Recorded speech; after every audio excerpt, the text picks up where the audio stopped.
మీరు చెప్పండి గౌరీ సతీష్ గారు, ఏమంటే ఫ్యూచర్ సిటీ మీదే ఎక్కువ ఆశలు పెట్టుకున్నారు రేవంత్ రెడ్డి గారు? ముందుగా అందరికీ నమస్కారం.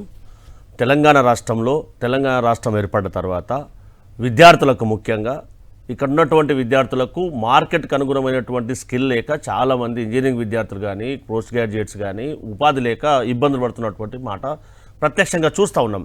అందులో భాగంగానే స్కిల్ యూనివర్సిటీ ఏర్పాటు చేసి పిల్లలకు మార్కెట్లో ఏ విధంగా అవసరమైనటువంటి ఉద్యోగ అవకాశాలకు కావాల్సినటువంటి స్కిల్ను నేర్పించాలనే ఉద్దేశంతో ఫ్యూచర్ సిటీలో ఏర్పాటు చేయడం అనేది జరిగింది.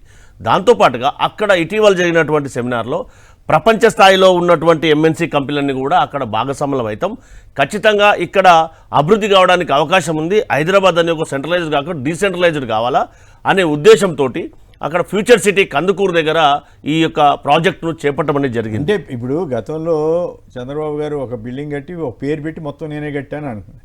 అట్లా ఆటోమేటిక్గా ఎవరికి వాళ్ళు రాజశేఖర్ గారి టైంలో కానీ ఆటోమేటిక్గా ఎవరికి వాళ్ళు ప్రైవేట్ ల్యాండ్స్ వాళ్ళు అమ్ముకున్నారు, డెవలప్ అయ్యారు. ఇదంతా గవర్నమెంటే ఇక్కడ 30,000 ఎకరాలు సేకరించాలనో ఏదో ప్రయత్నం చేస్తుంది కదా, ఇక్కడ కూడా ఈ అవసరం ఉందా అన్నదే ఇప్పుడు చర్చ. అది ఇప్పుడు రాజశేఖర రెడ్డి గారు చేసింది చాలా ధీరోత్తమైనటువంటి నిర్ణయం. ఎందుకంటే ఔటర్ రింగ్ రోడ్ చుట్టూ ఉన్నటువంటి భూములన్నీ కూడా ఇప్పుడు అవి వాల్యూ పెరిగి ఎంత మేరకు హైదరాబాద్ డెవలప్ అయిందో కూడా ప్రత్యక్షంగా చూస్తూ ఉన్నాం. వారు చేసిన సేవ ఎంత చెప్పినా చాలా తక్కువే అవుతుంది. అందులో భాగంగానే తెలంగాణ రాష్ట్రం అనేది హైదరాబాద్ పెరుగుతున్నటువంటి భారతదేశంలోనే ఒక విశాలమైనటువంటి పట్టణం హైదరాబాద్. దాంతోపాటుగా డీసెంట్రలైజేషన్ కావాలనే ఉద్దేశంతో సెంట్రలైజ్గా ఉండొద్దు అని చెప్పి ఫ్యూచర్ సిటీ అన్ని సదుపాయాలతో పాటు అక్కడ గ్రీన్ వే రోడ్ కానీ, దాంతోపాటు బస్ టర్మినల్ కానీ, దాంతోపాటు మెట్రో కానీ అన్ని కనెక్టివ్ ఉంటే ఆయా ప్రాంతాలకు ప్రయాణం చేయడానికి అనువుగా ఉంటుంది. దాంతోపాటు ఒక స్కిల్ యూనివర్సిటీ ఏర్పాటు చేయాలని ప్రభుత్వం ప్రయత్నం చేస్తుంది. దానికోసం ఫ్యూచర్ సిటీ అని కొన్ని వేల ఎకరాలు తీసుకోవటం, ఇవన్నిటి మీద కిషోర్ గారు మీరేమంటారు? సంక్షిప్తంగా ఈ 2-3 అంశాలు మాట్లాడిన తర్వాత మనం ఎలక్షన్ రిజల్ట్స్ వీటికి వెళదాం. కిషోర్ గారు, ఈ ఫ్యూచర్ సిటీ కాన్సెప్ట్ వల్ల ప్రయోజనం ఉంటుందా? సార్, ముందుగా మీకు అట్లాగే గౌరీశంకర్ గారికి, డాక్టర్ చిరుమళ్ళ రాకేష్ కుమార్ గారికి, మన సాక్షి ప్రేక్షకులందరికీ శుభోదయం అండి. సార్, ఇప్పుడు అదే రామ్నాథ్ గారు విశ్లేషకులు కూడా ఉన్నారు, మీ దృష్టి రామ్నాథ్ గారికి కూడా శుభోదయం అండి. సారీ. అయితే ఇప్పుడు ఫోర్త్ సిటీ గురించి మాట్లాడితే, ఫోర్త్ సిటీ అయితే మీకు ఇంకా ఏం మొదలు కాలేదు, మీకు తెలిసిన విషయమే. హైదరాబాద్ ఇప్పటికే మహానగరము, అది తెలిసిన విషయమే. ఇప్పటికే మొన్న 3 కార్పొరేషన్లు అన్నప్పుడే దాదాపు సగం జనాభా హైదరాబాద్లోనే ఉంటుంది అన్నది, మనము 4 కోట్లు, దాదాపు 4 కోట్లు ఉంటే అందులో సగం జనాభా హైదరాబాద్లోనే ఉంది అనేది. ఇప్పుడే గౌరీ సతీష్ గారు ఇప్పుడే ఒక మాట మాట్లాడారు, డీసెంట్రలైజ్డ్ డెవలప్మెంట్ అన్నారు. డీసెంట్రలైజ్డ్ డెవలప్మెంట్ అని చెప్పి సగం జనాభా ఒక రాష్ట్రానికి కేవలం ఒకే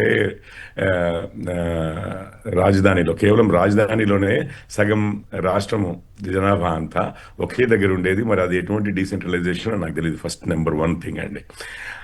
రెండో విషయం ఏంటి అని అంటే, ఇప్పుడు స్కిల్ యూనివర్సిటీ అన్నారు. స్కిల్ యూనివర్సిటీ అనేది ఒక చిన్న వెంచర్, ఇది మాత్రమే, ఇనిషియేటివ్ మాత్రమే. దానికి ఏదో 1000 ఎకరాలో 100 ఎకరాలో అవసరం లేదు స్కిల్ యూనివర్సిటీకి. ఈ స్కిల్ డెవలప్మెంట్ ప్రోగ్రామ్ అనేది ఎప్పటి నుంచో మోడీ గారు వచ్చినప్పటి నుంచి నడుస్తూనే ఉంది. అది ఎక్కువగా డీసెంట్రలైజ్డ్గా ఇండస్ట్రీ ఉన్నవారు ఎవరైతే ఉన్నారో వాళ్ళ ద్వారా వాళ్ళకి కావాల్సిన స్కిల్స్ని డెవలప్ చేసే విధంగా ఇప్పుడు టాటాలు ఇట్లాంటి వాళ్ళు కూడా, టాటా మోటార్స్ ఇట్లాంటి వాళ్ళు కూడా, అపోలో హాస్పిటల్స్ ఇట్లాంటి వాళ్ళు కూడా డైరెక్ట్గా ఇన్వాల్వ్ అయ్యి స్కిల్ డెవలప్మెంట్ చేస్తున్న విషయం మనందరికీ తెలిసిందే అండి. సో మరి ఇప్పుడు ఫోర్త్ సిటీ అని చెప్పి ఇంకొక సిటీనే బిల్డ్ చేయాలి అన్నది ఎట్లా ఉందంటే, ఇంకా అంతకుముందు మేము చరిత్రలో చదువుకునే వాళ్ళం. ఇప్పుడు ఢిల్లీ సల్తనత్ వచ్చింది, దాని తర్వాత మొఘలాయిలు వచ్చారు, దాని తర్వాత ఇంకొకరు వచ్చారంటే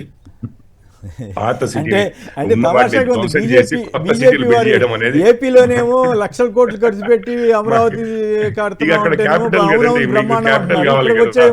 రేవంత్ రెడ్డి గారిని విమర్శిస్తారు. అదే ఆంధ్రాలో మనకి ఇప్పుడు ఆల్రెడీ హైదరాబాద్ మన క్యాపిటల్ సిటీ ఎప్పటి నుంచో ఉంది.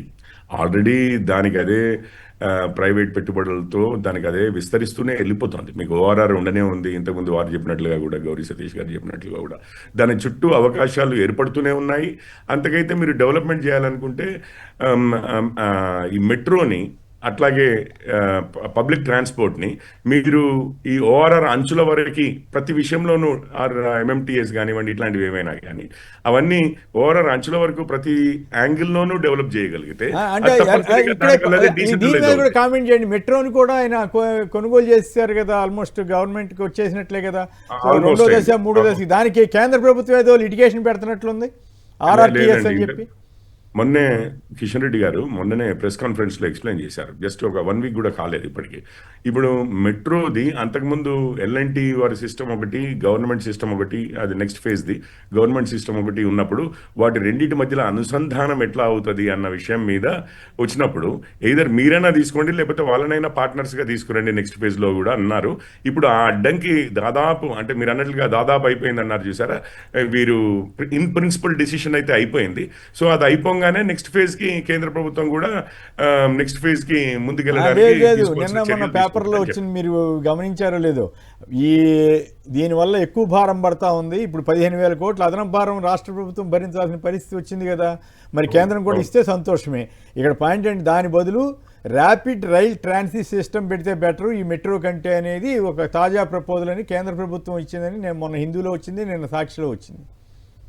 అదే సార్ నేను అంటున్నాను, వివిధ రకాలైన ఆప్షన్స్ ని మనం పరిశీలిస్తాం కదా. ఇప్పుడు మెట్రో ఎక్స్పాండ్ చేయాలి అని అంటే ఇంకొకటి కిషన్ రెడ్డి గారు అది కూడా చెప్పారు, ఇంకా ఫస్ట్ ఫేజ్ దే ఇంకా కంప్లీట్ చేయలేదు వీళ్ళు. మా రాష్ట్రంలో ఫస్ట్ ఫేజ్ ది ఫండ్ చేసిన దాన్నే ఇంకా కంప్లీట్ చేయలేదు. సో లెక్క ప్రకారం అన్ని రాష్ట్రాలకి ఏ విధంగానైతే మెట్రో రైల్ అనేది అదొక సిస్టము, దానికల్లా అదే ముందుకు వెళ్తూ ఉంటుంది. మన ప్రపోజల్స్ ఇస్తున్న దాన్ని బట్టి అది ఫీజిబిలిటీని బట్టి దాని డిపిఆర్లను బట్టి అది ముందుకు వెళ్తూనే ఉంటుంది. ఇదేది ఒక రాష్ట్రానికి ఏదో వివక్ష, ఇంకో రాష్ట్రానికి ఏదో పక్షపాతం అన్నట్లుగా ఏమీ ఉండదు. మన దగ్గర కూడా వస్తుంది. మనం చెప్పింది ఏంటంటే ఈ అనుసంధానం చేయడంలో ఉన్న ఇష్యూస్ ని అడ్రస్ చేసి ముందుకు రండి, తప్పనిసరిగా ముందుకెళ్తాం. సంక్షిప్తంగా 2 మాటలు చెప్పొచ్చు. ఒకటి, ఫ్యూచర్ సిటీకి మీరు మద్దతు ఇస్తున్నారా లేదా? 2, మెట్రో రైల్ని 13-15,000 కోట్లు సుమారుగా దాన్ని పెట్టి అదనపు భారంగా ఫీల్ అవుతుందా రాష్ట్రానికి, లేదు ప్రయోజనమా? సార్ ఇప్పుడు ఫస్ట్ది మీరు అన్నారు ఫ్యూచర్ సిటీకి మద్దతు అని. మేము ప్రెజెంట్ సిటీకి పెద్దగా మద్దతు ఇస్తున్నాం సార్. ముందుగా ప్రెజెంట్ సిటీలో ఇన్ఫ్రాస్ట్రక్చరే పూర్తిగా కరువు అయిపోయింది, మీకు తెలిసిన విషయమే. కొత్తగా వెలుస్తున్న ఏరియాస్ కూడా ఇప్పటికీ రోడ్లు కానీ లేకపోతే వాటర్ కానీ డ్రైనేజ్ కానీ శానిటేషన్ కానీ, మీకు తెలుసు ఈ వర్షాకాలం వచ్చిందంటే రేపు డెంగీ మలేరియాల దగ్గర నుంచి మొదలుపెట్టి ఫుట్పాత్లు కానీ పార్కులు కానీ ఇవన్నీ కూడా ఉన్న ప్రెజెంట్ సిటీలోనే డెవలప్మెంట్ కి ఫస్ట్ మద్దతు సార్. దాని తర్వాత అది జరిగినప్పుడు అది మనం ఉన్న సిటీని మనం ఒక స్థాయికి తీసుకొచ్చుకున్నప్పుడు దానికల్లదే విస్తరణ అవుతుంది, ప్రైవేట్ శక్తుల ద్వారానే అవుతుంది, ప్రజలు వారికి కొనుక్కుని వారు డెవలప్ చేసుకోగలుగుతారు అన్నదైతే మన అభిప్రాయం. ఇప్పుడు అమరావతి అన్నారనుకోండి, only difference between fourth city or Amaravati ఏంటంటే ఇక్కడ ఆల్రెడీ హైదరాబాద్ ఉంది, అది one of the biggest cities. ఇప్పుడే వారు చెప్పినట్టుగా సతీష్ గారు చెప్పినట్లుగా ఆల్రెడీ భారతదేశంలో ఒక అతిపెద్ద నగరాల్లో హైదరాబాద్ ఆల్రెడీ ఒకటి క్యాపిటల్ సిటీ ఆల్రెడీ ఉంది. రెండోది ఏంటి అని అంటే మీకు అక్కడేమో ఆంధ్రాలో క్యాపిటల్ సిటీయే లేదు అన్న దాని మీద వచ్చిన ఇది విషయం, కానీ అమరావతి దానికి దీనికి పోలిక లేదు అనేది మా అభిప్రాయం అండి. ఓకే, అయితే సిటీ లేకపోవడం అంటే రాజధాని అంటే ఏంటి, సెక్రటరియట్, అసెంబ్లీ ఆల్రెడీ అక్కడ ఉన్నాయి, మళ్ళీ కడతాం అంటున్నారు మీరు. అవునవును బ్రహ్మాండం అంటున్నారు మీరు. ఇక్కడికి వచ్చేమో ఫ్యూచర్ సిటీ అవసరం లేదని ఇప్పుడు చెబుతున్నారు. సరే మీ ఇష్టం అనుకోండి. మెట్రో రైల్ కొనుగోలుని మీరు సమర్థిస్తారా వ్యతిరేకిస్తారా? సార్ మెట్రో రైల్ది మీరు చెప్పినట్లుగానే అవి టెక్నికల్ అంశాలు సార్. ఒక్కటి మాత్రము అనుసంధానం అవ్వడానికి మాత్రం ఇది హెల్ప్ చేస్తుంది. ఈ రోజు దాని నుంచి అది ఆ భారందే కదా, ఇప్పుడు వారు ముందుకు రావాలి కదా, మొత్తం డిపిఆర్ తీసుకుని రావాలి సార్. దాని మీద డిస్కషన్ అవుతుంది, కానీ ముందైతే అనుసంధానం లేకుండా అయితే మనం కట్టుకుంటూ పోలేము కదా. ఆ విషయాన్ని మద్దతు ఇవ్వాలో ఇవ్వకూడదో తేల్చుకోలేని పరిస్థితిని రేవంత్ రెడ్డి మీకు క్రియేట్ చేశారు సార్. ఇప్పుడు అది కాదు సార్, ఇప్పుడు ఏదైనా కానీ ప్రజల డబ్బు ఎట్లా ఖర్చు పెడుతున్నామనేది తప్పనిసరిగా, అందుకనే ఇండిపెండెంట్ బాడీస్ చేశారు కదా, ఎవరు ఒక రాజకీయ నిర్ణయం కాదు. అసలే ఆర్థిక కష్టాలు ఉన్నాయి, బకాయిలు ఎట్లా తీర్చాలి, అవి ఎట్లా తీర్చాలి, విద్యుత్ బకాయిలు, ఆ విషయాల్లో 15,000 కోట్ల అదనపు భారం వేసుకోవడం కరెక్టా కాదా, మీరు కేంద్రం కూడా ఏమన్నా ఇస్తుందా అన్నది పాయింట్. మా తెలంగాణ గురించి మాట్లాడాలి అని అంటే ఆ విషయాల్లో ఈరోజు మీకు తెలుసు విద్యార్థులకి ఫీజు రీయింబర్స్మెంటే కానివ్వండి, లేకపోతే హాస్పిటల్లో ఇది అక్కడ వైద్యానికి మళ్ళీ ఫీజు కట్టడమే కానివ్వండి, లేకపోతే నిజంగానే ఉద్యోగులకి రిటైర్డ్ అయిన ఉద్యోగులకి దగ్గర నుంచి మొదలుపెట్టి వీళ్ళందరికీ ఏవైతే కష్టాలు ఉన్నాయో మీకు నాకు అందరికీ తెలిసిన విషయాలే. సో మేమేమంటున్నామంటే ఈరోజు ప్రయారిటీస్ ఇప్పుడు మనకి ఆల్రెడీ హైటెక్ సిటీ ఇవన్నీ ఉన్నాయి, ఇతర ప్రాంతాల్లో కూడా ఓవరాల్ చుట్టూ కూడా డెవలప్మెంట్ అది జరుగుతూనే ఉంది, ఆర్గానిక్గా నడుస్తూనే ఉంది. మన ప్రయారిటీస్ ఏంటి అనేది ప్రయారిటైజేషన్ అయితే తప్పనిసరిగా ఉంటుంది. ఏదో వద్దు కావాలి అనేది ఆల్ ఆర్ నన్ అన్నట్టుగా ఎస్ నో అనేది కాదు. ప్రయారిటీస్ అనేటివి ఏంటి అనేది ప్రస్తుతం ఉన్న మహానగరానికే సదుపాయాల విషయంలో ఏం చేస్తున్నారు అనేది ఫస్ట్ ప్రయారిటీ ఉంటుందని నేను చెప్తున్నాను. అంతేగాని ఈ అప్పు మేము కూడా భరిస్తాం, మా కేంద్రం కూడా భరిస్తుందని చెప్పే పరిస్థితి మీకు కూడా లేదు. అన్ని రాష్ట్రాల్లో అప్పులు చేసుకుంటూనే పోతాయి. నేను నేరుగా మీకు చెప్పలేని విషయం అనుకోండి. రాకేష్ గారు చెప్పండి, ఈ రెండు అంశాల్లో